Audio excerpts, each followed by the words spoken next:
बिस्मिल्लाहिर्रहमानिर्रहीम। अस्सलाम वालेकुम। मेरा नाम नदीद सुल्तान है। मैं आपको अपने यूट्यूब चैनल में वेलकम करता हूँ। आज की वीडियो का मकसद ये है कि हम पाकिस्तान में साइकोलॉजी का स्कोप जान सकें, यानी कि साइकोलॉजी की डिग्री हासिल करने के बाद हम कहाँ कहाँ पर जॉब हासिल कर सकते हैं।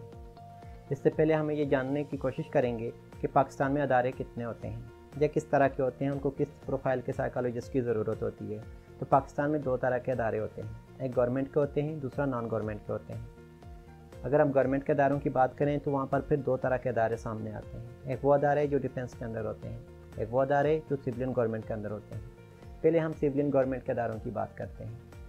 ये वो अदारे होते हैं जिनमें अस्पताल, सोशल वेलफेयर के अदारे, यूनिवर्सिटीज़, कॉलेजेस और हेल्पलाइन वगैरह काम कर रही होती हैं। इसके अलावा अभी एयरलाइंस के अंदर भी साइकोलॉजिस्ट को हायर किया जाता है।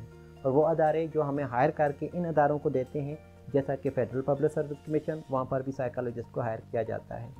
इसके अलावा जब हम डिफेंस की बात करते हैं तो यहाँ पर फिर तीन तरह के अदारे आते हैं, जिनमें आर्मी है, नेवी है और एयरफोर्स है, और इसके अलावा एटॉमिक एनर्जी भी इसके अंदर ही आती है। और ये अदारे आपको हायर करते हैं।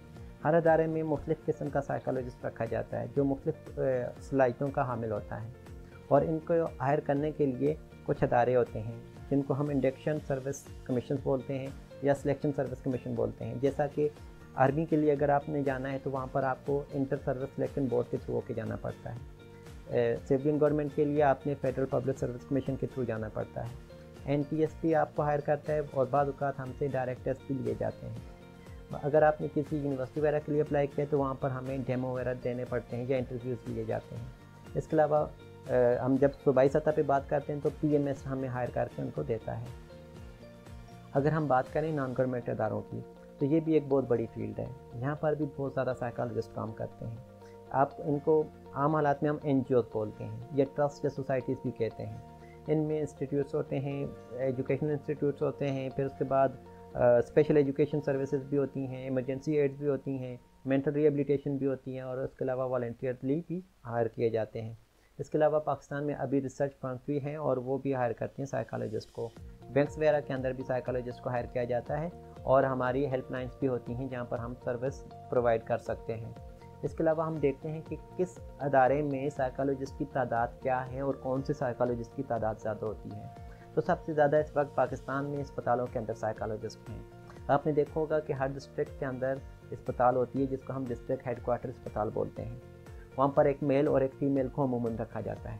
बाद औक़ात अगर वहाँ पर पॉपुलेशन ज़्यादा कवर की जा रही है तो साइकोलॉजिस्ट भी ज़्यादा होते हैं।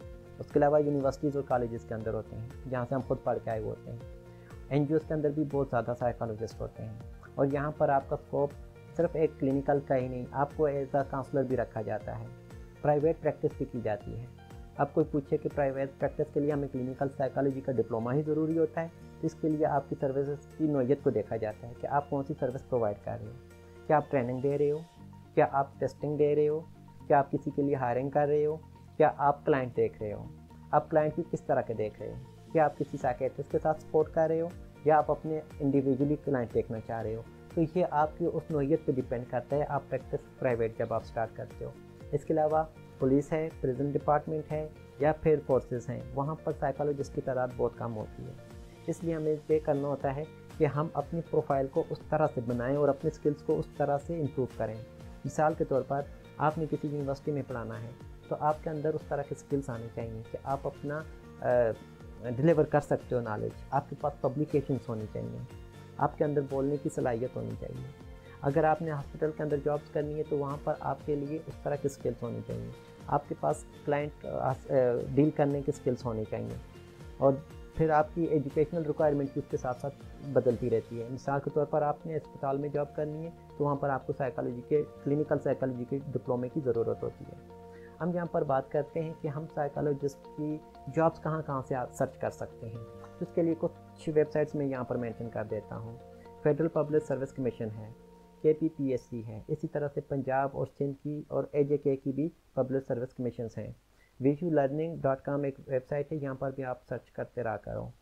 एटॉमिक एनर्जी की वेबसाइट भी देखते रहा करें। पाक डेवलपमेंट एक जॉब्स की एक वेबसाइट है, वहाँ पर भी आप देखें। NTS पे भी हम देख सकते हैं। Rosie.pk पे आपको एक प्रोफाइल बनानी पड़ती है। आप वहाँ पर अपनी प्रोफाइल बनाते हैं और वो फिर आपको अनाउंस होता रहता है और आपको SMS या बाद औक़ात ईमेल आते रहते हैं कि ये जॉब आपकी प्रोफाइल को मैच कर रही है। इसके अलावा HRDN है और UNDP के प्रोजेक्ट चल रहे होते हैं पाकिस्तान में, जहाँ पर हम अप्लाई कर सकते हैं। पेपर्स PK के नाम की एक वेबसाइट है, जहाँ पर भी हम अप्लाई कर सकते हैं। अब करना ये होता है कि आपने अपनी CV उस तरह से बनानी होती है जिस तरह की उस अदारे को बंदा चाहिए, फिर उस तरह से हमने तैयारी करनी होती है। बाद औक़ात ऐसे होते हैं कि हम सिर्फ सर्टिफिकेट लेकर अपनी CV के साथ अटैच कर के भेज देते हैं, लेकिन वो प्रोफाइल तो हमारे मैच नहीं कर रही होती ना टेस्ट के दौरान, तो फिर इसलिए हमें या तो बाद औक़ात शॉर्टलिस्ट तो कर लिया जाता है लेकिन हायर नहीं किया जाता।